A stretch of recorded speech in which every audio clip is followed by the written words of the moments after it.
Single player versus multiplayer. MMOs. It's a question I've been thinking about. I've got a new mission, which is to try lots of different games and just enjoy them. But when I was thinking about what to play next, there's a key difference. There's some key differences between MMOs and single player games, I think it's fair to say. But I thought instead of waffling into the internet, I could ask you lot. I posed the question on the internet. I actually phrased it weirdly, which is, what is the biggest difference between MMOs and single player games for you? And luckily, no trolls were watching, because the answer is pretty straightforward. If it's single player games you play on your own, and multiplayer games you play with other people, don't.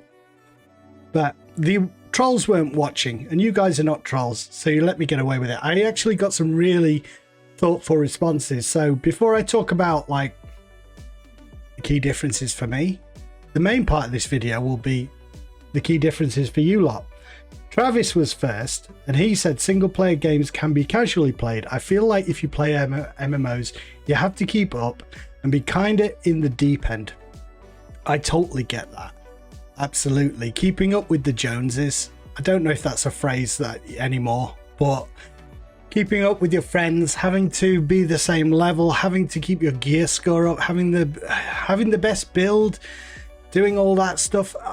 I seem to remember, I don't think that was ever something that I went to MMOs for, but I think I went to MMOs for the casual experience of just exploring a world and stuff. But somewhere along the line, the kind of gamey mechanics of it made it a bit fraught for me, that you have to keep up with people. So it's kind of weird that single player games seem to be more casual, and multiplayer games you seem to be competing with people, and that's not what I went to multiplayer games for. But it's definitely a factor, Travis, and I feel it as well.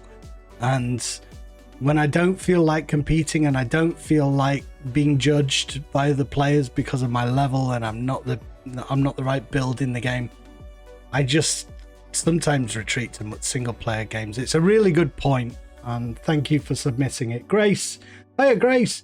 I feel like MMOs tend to have a bit more freedom, just thinking of Red Dead 2 versus Red Dead Online, and how you have the wonderful story of the single player version, but the online version feels a bit more casual and more like, hey, I can do whatever I want with the extra content there. Of course, not all games are like this, just how I see it. It's interesting because it's the inverse of what I was just saying, but I guess it does, as you point out, depends on the game, right? And Red Dead, it has a kind of an open world, sandboxy nature where you just go and do your own thing. There's less, I think, dependence on levels and out leveling people and stuff. You kind of just jump into that game and you get gear, and that's how you progress. But it's less about leveling up. Yeah, if it's, I mean, I haven't played the multiplayer of Red Dead Redemption, so I don't know. But if it's anything like GTA Online, your level doesn't really matter. It's just your level is a prestige thing, I guess, and just a case of what gear you've got access to, what weapons you can get. Some stuff is gated, but it doesn't really matter. There's nothing you could do there's less things that you can't do at a high level that you can't do at a low level in those games. But yeah, I guess it depends on the kind of game. When I think of MMOs, I'm not really thinking about like Red Dead, because it is an MMO, but it's not what I think of as an MMO in my mind. I'm thinking more of those sort of like classic level-based hotbar MMOs. Maybe there is more freedom in more modern interpretations of like online multiplayer worlds. I mean, they are as valid as that classic paradigm, but it's not what I jump to when I think of MMOs for some reason. Probably because there's less to do other than kill people. You know, you can't really, I mean, maybe you can have a house and stuff, can't you? You can have property in that game, and so maybe there isn't a distinction. Shall I keep talking?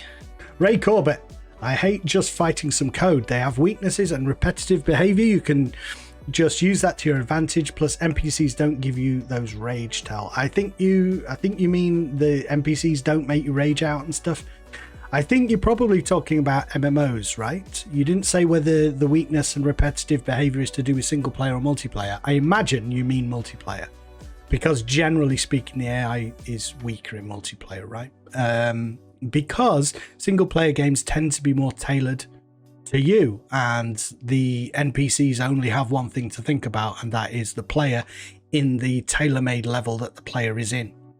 It's interesting to think about the distinctions between single player and multiplayer. I was to use Fallout as an example, and Bethesda more generally because of the Elder Scrolls Online, but taking their single player games and making them online. I was watching a really good no-clip documentary all about Fallout 4 and Fallout 76, and how it's not just a case of taking the world of Fallout 4 and putting other players in it, because the world of Fallout 4 doesn't exist without the context of the player. Everything in the world is tailored around the player. NPCs, the environment, everything you can do in the game almost like doesn't exist without the player. So when they were porting that to an online version 76, it was a lot more complicated than just, putting other players in there, because the world doesn't exist independently of a player. It needs to be re-engineered to work in that way. It's almost like you ever get that thing where it's a matrixy idea of like the world, maybe I'm the only one who's actually real in the world, and the world beyond my field of view doesn't actually exist. So there's nothing behind me right now except you can see it on the camera. But if I turn my head, that's when everything pops in. That's Fallout 4. Fallout 76 is like, yeah, this is, the world exists there. But I take your point about the repetitive AI and the way it can be exploited. Things in MMOs tend to be standing around, and you come within range of them and they're activated and they kind of run towards you, right? So you can kite them and just run circles around this very basic AI. I totally get that. And single player games, you can have that more tailored experience. So yeah, I got a Twitter response as well from Josh. Suspension of disbelief. MMO mechanics tend to feel very artificial, where single player games find more clever ways to disguise them because they are much more focused on than an MMO can be. Absolutely, it ties into what I was just saying about that tailored experience. And if you really want something that is designed for you and that is going to cater to you in the moment, MMOs are less, they're not gonna provide that so much. You definitely get immersed in the world of an MMO, but it's more free form, and anything can happen, which is another draw of MMOs. But it's also, a deficiency in that what happens is generally less detailed and less deep than a single player game. I totally agree with that. Paul Walford, MMOs provide a growing sense of challenges over time, while single player games have a set of challenges that are constrained within a minimal amount of time. Absolutely. I think the constant progression and new things coming down the pipe and new challenges, new dungeons and things is one of the huge draws of MMOs. But again, it's a blessing and a curse, because there's never any end to it. It's almost the difference between watching Grey's Anatomy, which has seemingly endless series. Well, actually, I think it might be coming to an end now. But, some series that just continues forever and they keep making up new stories. That's the MMO. And watching a movie, which is a 2-hour tailored experience. And it depends what mood you're in. I feel like I flip-flop. I flip-flop between the two, and I don't think, just like a series and movie analogy, it's any one experience is superior to the other. They're different kinds of experiences, and yeah, definitely I sometimes feel like I want my character to persist forever, and then there are other times where I'm like, I just played through Mass Effect and really enjoyed the story. It's the first time I've played through it. A relatively strong story with strong characters all the way through. A little bit cliche. If you want to watch my review of it, I'll put it up there. And yeah, it kind of did. But after that, It's like I've got to the end of it and it's uninstalled from my hard drive. Probably won't think of Mass Effect again for a few years. I did play Start 2, but I kind of got distracted by Lotro. Anyway, yeah, I totally get that. Sonic Smith, single player games have stories that center around the player, and the player is the only one that can impact the world. Absolutely. Going back to the Fallout thing again, the amount of stuff that you can do in Fallout 4, I don't know why I'm picking on Fallout, probably because there's a really strong example of a tailored, strong single player game that they made into an MMO. So that's why I'm using it. The kind of the amount of stuff that you can do in Fallout 4, the base building, for instance, you can terraform the environment within certain constraints unless you remove them with mods, and you can create almost a society in there full of NPCs, and there's no limit to the kind of machines that you can create and the structures that you can build. And if you compare that to something like Fallout 76, where you have this kind of portable structure that you have to just plop down in the world, but you're very limited in terms of what you can do there.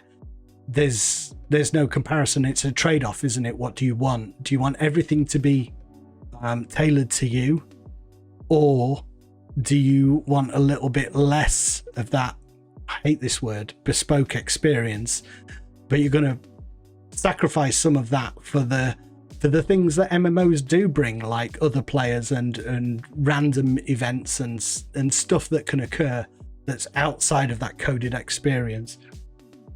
Story for single player. My Monkey says story for single player.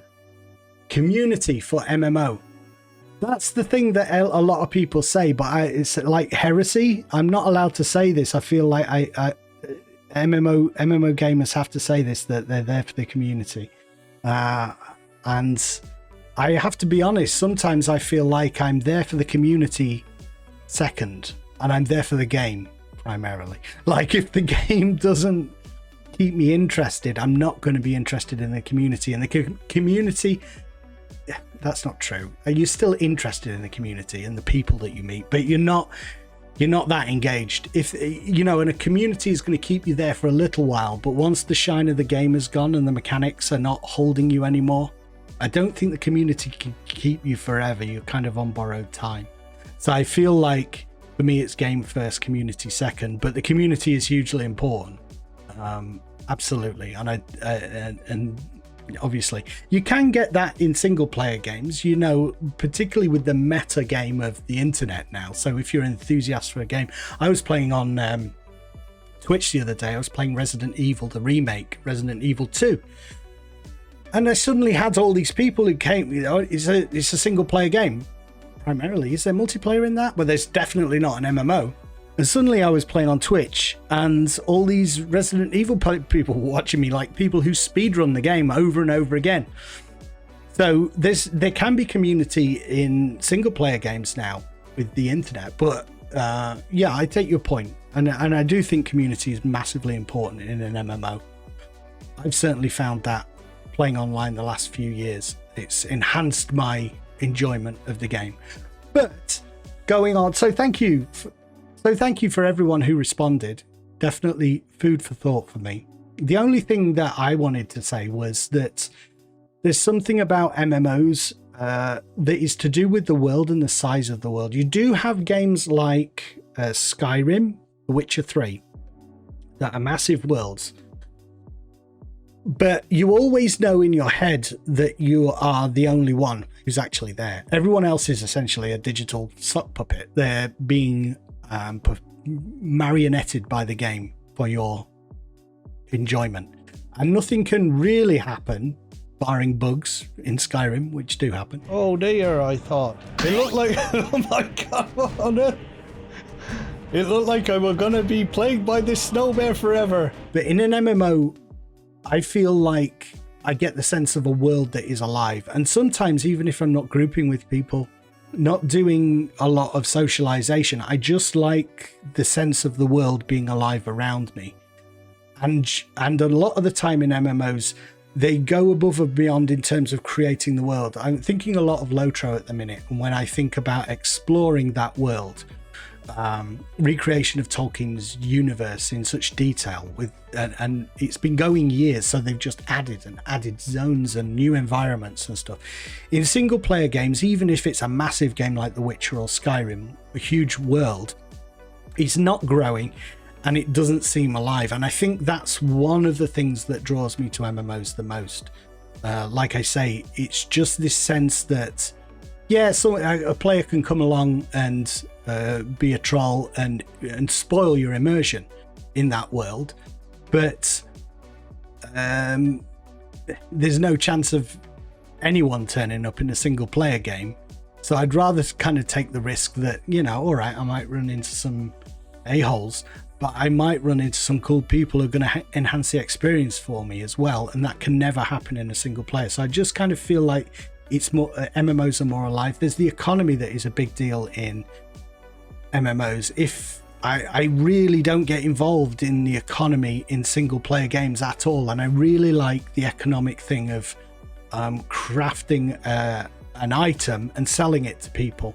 But if I'm doing that within the confines of a single player world, where both the economy and the people that you're selling the items to, who are part of the economy, whatever, they're not real, and there's no real kind of sense of things. They artificially fluctuate in things like what's the X series games, you know, those big sprawling space where you create your space empire and you're shuttling minerals across the galaxy and you're coming up with trade routes and stuff, but it's all NPC based.